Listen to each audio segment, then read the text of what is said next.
following dramatization is inspired by the 1821 Supreme Court case Cohens v. Virginia. Some scenes have been fictionalized for educational purposes.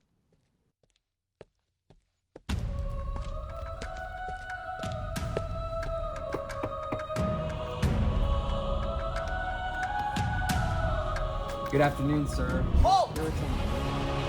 By order of Virginia law, you're under arrest for unlawful lotteries.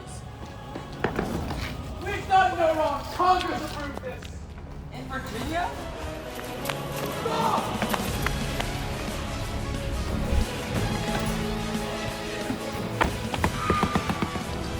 You're under arrest for selling illegal lottery tickets. Let us reason, sir. Facts of the case. Phillips and Mendez Cohens sold lottery tickets authorized by Congress in Washington, D.C. Virginia law banned lotteries, and they were convicted in state court. However, the brothers appealed, claiming federal law should override Virginia's ban. 'Tis madness. We have broken no law of the Union. Gentlemen, I filed your appeal. I'll take your case to the courts of Virginia, even into Washington if Providence allows. To the Supreme Court! The Cohens' appeal began in the Hustlings Court of Norfolk, advanced through the Virginia Court of Appeals in Richmond, and at last ascended to the nation's highest tribunal, the Supreme Court of the United States in Washington. Aye, if states may punish citizens for following the laws of Congress, then the Union itself is doomed. Pack light, gentlemen. We're going to Washington. Then let them listen. With counsel at their side, the Cohens left Richmond to challenge a state and define federal power. All rise. The Supreme Court is now in session. Chief Justice John Marshall now presiding.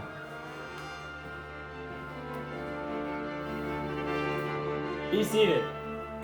The court will now hear Cohens versus the Commonwealth of Virginia.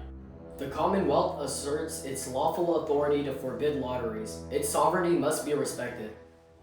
Congress authorized the lottery under federal power. If one state can defy such a law, then the Union trembles. Issue of the case. Can the U.S. Supreme Court review a state court's criminal decision when the state is a party and the defendants claim federal rights? Counsel, you may proceed. Your Honor, this case asks whether federal law is truly supreme under Article 6, Clause 2 of the Constitution, or if each state may overrule Congress's laws within its own boundaries. Article 6, Clause 2, the Supremacy Clause, declares that the Constitution and all laws made under it are the supreme law of the land.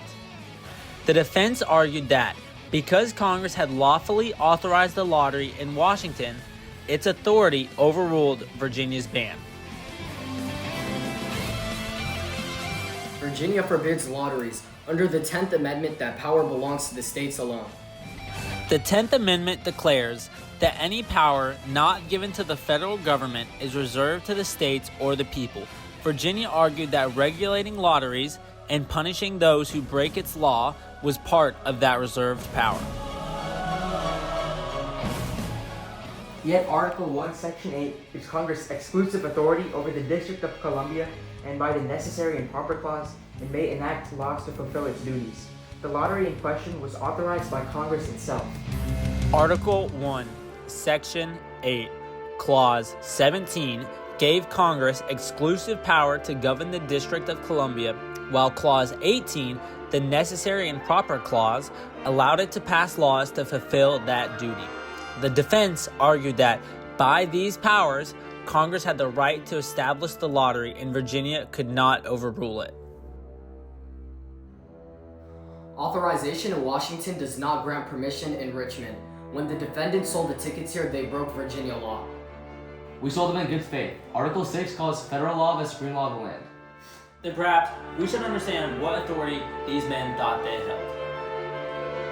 Good day, gentlemen. Tickets for the National Lottery, authorized by Congress for the benefit of the district's schools and public works.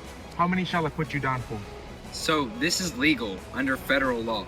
Indeed, sir. Established by Congress itself under Article 1, Section 8, Clauses 17 and 18, every penny supports the capital's improvements. So then we'll aid the nation, not defy it. We'll take 20 for Richmond. This court finds that it does possess the jurisdiction to review state judgments when federal law is in question. Such authority flows from Article 3, Section 2 of the Constitution. Article 3, Section 2 gives the Supreme Court authority over all cases arising under the Constitution and federal law, the very power that allowed it to review Virginia's ruling. Yet, the law of Virginia forbidding lotteries within its own borders remains in force. Therefore, the conviction of the Cohen brothers is affirmed. Virginia law stands. And so does the Supreme Court's power. Precisely. The Commonwealth keeps its judgment, but the Union keeps its Constitution. Though the Cohen brothers lost their case, Chief Justice John Marshall's decision in Cohen v. Virginia confirmed the court's final authority over the state.